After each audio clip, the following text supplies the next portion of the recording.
სარასიით ყულანრხვა, გუდაუთის რაიონი, სოფელი ყულანრხვაში დავიბადე. არაჩვეულებრივი ბავშვობა მქონდა. ჩვენ ესეთ სოფელი ცხოვრობთ, სულ ყველა არის ბიძაშვილები, სულ ყველას ვეძახდი დაძმას, აი ესე ვიზრდებოდით, იმიტომ რომ აი ღობე აი ესე იყო რა. და ძალიან ბედნიერები ვიყავით. ძალიან მინდა რომ ჩემი შვილიშვილებმა აი ესე გაიზარდონ, ასეთ ურთიერთობაში, ასეთ გარემოში, ასეთ სითბოში.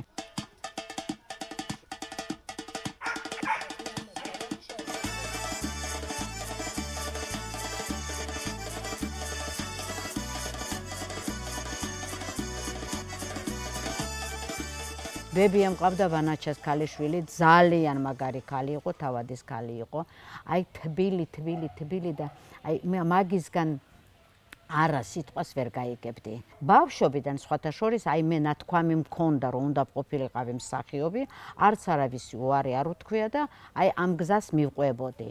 დედა ყოლბაიების ქალიშვილი მყავდა, მამაც ოსია. გუდაუთაში ვინც ცხოვრობდა ჩემი იყო მეორე სოფელი, იქვე გვერდზე სოფელი, ძალიან ბევრი ქართველები ცხოვრობდნენ, აბგარხუქი. და იცი როგორ ცხოვრობდნენ? ჩემი სულ ყველა მიცოდა ქართული და აფხაზური. ყველაფერს აკეთებდნენ ერთად. ჭირი, ხინი, ბედნიერება. ჩამოვედი ჩასაბარებლად სოხუმში. უკვე ორი ტური იყო გასული.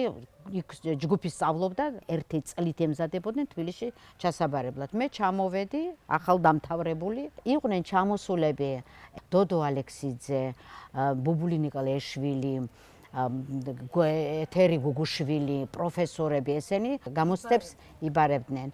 მე ვთქვი, უნდა ჩამოვედი, მეთქი, უნდა ჩავაბარო. ვამთავრებთ ჩაბარებასო და მერე დოდომ თქვა, მოდი აქაო, აბა რა სიზამო და რა გინდათ მითხარით და გავაკეთებ მეთქი და წავიკითხე ბასნია კრილოვას და ეთყობა მოვეწონე თუ რაღაცა 12 უნდა წამოსულიყო, მე წამომიყვანეს მე-13-ით. და ესე ჩავაბარე თეატრალური ინსტიტუტი, ამიხდა ოცნება. მითხრეს რომ ასტროვსკის სნიგურეჩკა ესე კლასიკა ძალიან ესეთი ისა, უნდა ითამაშო და მანდ ვითამაშე პირველად, აი დიდი როლი ვითამაშე.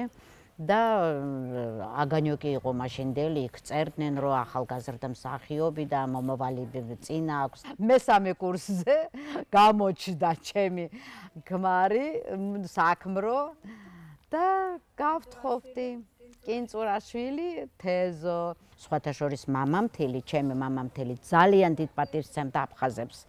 ხო და ერთგულები არიანო, ჩემი მეუღლეს ეუბნებოდა, ამასო შენო თუ რაღაცით აწყეინებოდა, შენ ჩემთან გექნება საქმეო და ძალიან დიდ პატივს მცემდა, ძალიან უყვარდი. ქართული მართლა არ ვიცოდი, იცი და მე რო გავთხოვდი, ჩემი მულიშვილი იყო 9 თვის, იმასთან ერთად ვისწავლე ენა. შეიძლება ესე ითქვას. იცი როგორი აურა იყო სოხუმის თეატრში. აი დღესაც ამაქვს იქ ერთი დღე ქართველები იყვნენ, ერთი დღე აფხაზები იყვნენ. მე რო ვითამაშე ასტროვსკის სნიგურეჩკა, ახლა პირველი 18 წლის ვიყავი, გამოვედი და აი ვინ მეფერებოდა და ვინ მკოცი და ვინ აი სულ ყველა ქართველები, აფხაზები აღარ ვიცი სულ ყველა იყო. დიმა ჯაიანი ჩემი ჯგუფელი პარალელურში სწავლობდა ერთი წელი ჩემზე უფროსი იყო. ნუ აი ესე ვიყავით, იცი, მე ვერ ვიტყვი, აი რო იძახიან, ან ისინი ქჩაგრავდნენ, ან ჩვენ ქჩაგრავ არ მახსოვს მე ეგეთი რაღაცა. აი ეს ყველაფერი, აი ეს დრო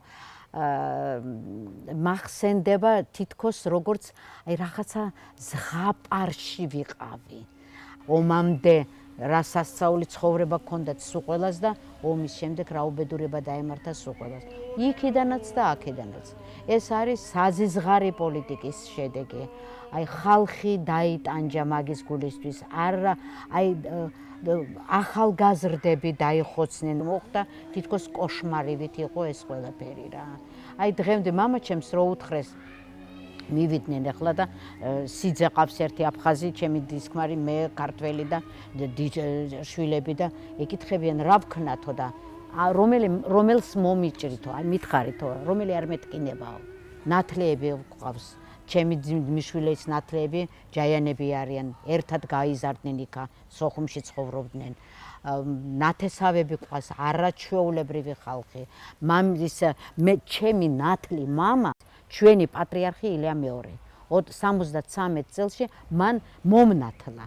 7-8 წელია რაც უკვე თავისუფლად ჩავდივართ, ქართულადაც ვლაპარაკობთ, ზღვაშიც დადიან, გუგას ძმაკაცებიც კი ყავს იქა, ხო ბიძაშვილებზე არც მაქვს ლაპარაკი და როგორი განწყობა იცი, ადრე თუ იძახდნენ რომ აი ქართველი არის მტერი და სასწაული დღეს უკვე აღარ არის ესა.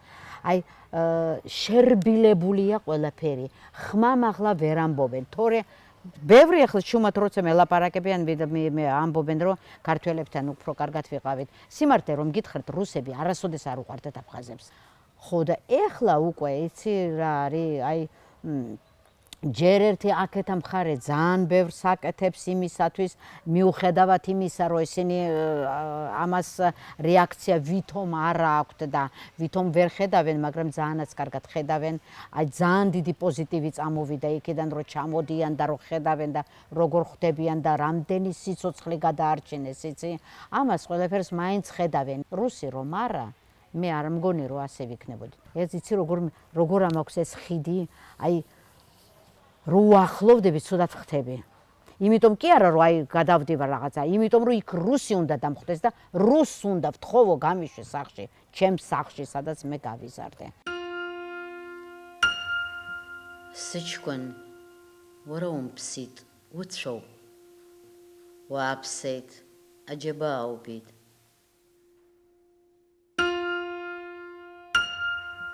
აჯრიალ ხაზუკომ ჟაკალტ ვთქვი რომ არასოდეს არ სადარ მიმუშავია, მაგრამ როცა გაიგეს რომ მე აფხაზური ენა ვიცი, კარგად იცი, სოფელში გავიზარდე, ამ ენით გავიზარდე და აი ძალიან კარგად ვიცი და ამიტომ დამიძახეს ტელევიზიაშიც და მერე პროექტები წამოვიდნენ, რომ გაიგეს რომ ეს შემიძლია გადავთარგმნო, მე შემიძლია სინხრონულად შემიძლია გადავთარგმნო, ბევრი პროექტი გავაკეთეთ, გამოუშვით დისკი, ვისწავლოთ აფხაზური ენა. უშფაყო ბშფაყო Яца ჰარცზეგი яца ჰაიცნა აპარკაყნა ჰაფსაჰშონ.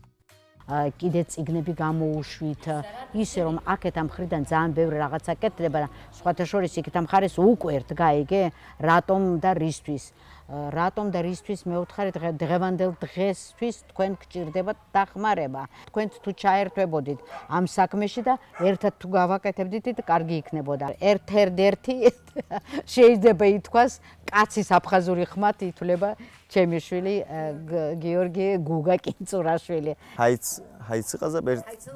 ჰაიცნხაპ. კაი, всё. დღემდე ვერ ვიტყვი რომ სრულყოფილად ვიცი აფხაზური ენა თავისი სირთულის გამო. მაგრამ ვიცი, საუბრობ. ჩემთვის ბავშვობიდან აფხაზეთი იყო დედულეთი. უბრალოდ მარტივად როგორც ვეძახით დედულეთს, სოფელი ადგილი, სადაც ჩადიხარ, ისვენებ შენს ოჯახს, ნახულობ შენს ბებია, ბაბუას პირველ რიგში და მე უკვე ზღვა ბიძაშვილების რაოდენობა არის იქ და აფხაზური ენა ეს იყო ჩვეულებრივი იგივენაირად, ესე ვთქვათ, ერთ-ერთი დიალექტი, რომელიც ბავშვობიდან ყურში მქონდა ეს. იყო ურთიერთობის საშუალება, ამიტომაც ძალოვნებურად ყური შეეჩვია პირველ რიგში ეს. ეს პრაქტიკა რომ მქონდა, მერე წლების განმავლობაში ჯერ დედას, როდესაც აღმოაჩინეს დედა ჟურნალისტიკურ სამყაროში თავისი უნარებით პირველ რიგში, რა თქმა უნდა, აფხაზური ენის კარგი ცოდნით და შემდეგ უკვე ეს დანარჩენი ყველა კარგი მხარით, რომელიც ჟურნალისტ ჭირდებოდა, შემდეგ უკვე, ასე ვთქვათ, რიგში მეც აღმოვჩინდი. შიბზიაქვა შერაშაყობ შოიტა და რა აფსნა. აქედან გამომდინარე, აღმოვჩინდი გადაცემა აფხაზეთის, აფხაზურ ენოვანი უკვე ნაწილის წამყვანი. ეს არის ერთ-ერთი პატარა ნაბიჯი, რომელიც აუცილებელია. ის ნაბიჯი, რომ აქედან ვანახებ ჩვენ აფხაზებს იმ პატივისცემას, იმ სიყვარულს, იმ სითბოს, რომელიც მათ ეხლა აი ამ უხილავი ბარიერის იქით არ უჩანთ. ვერ ხედავენ, ვერ გრძნობენ ისინი იმ სიყვარულს, რომელიც ჩვენ გვაქვს მათ მიმართ.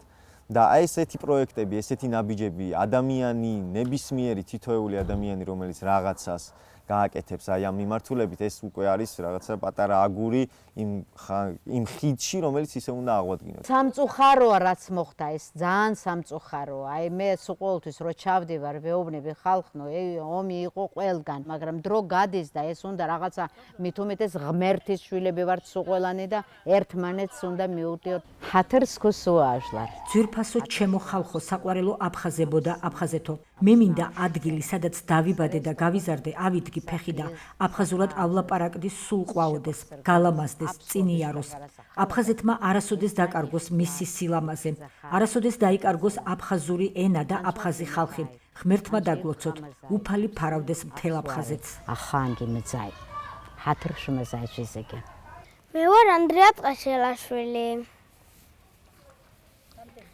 7 წლის ჩემი ბებია როცა წამიყვანა პირველ აფხაზეთში სიხარულით გავგიზდი აფხაზეთი საქართველოა და ძალიან მიყვარს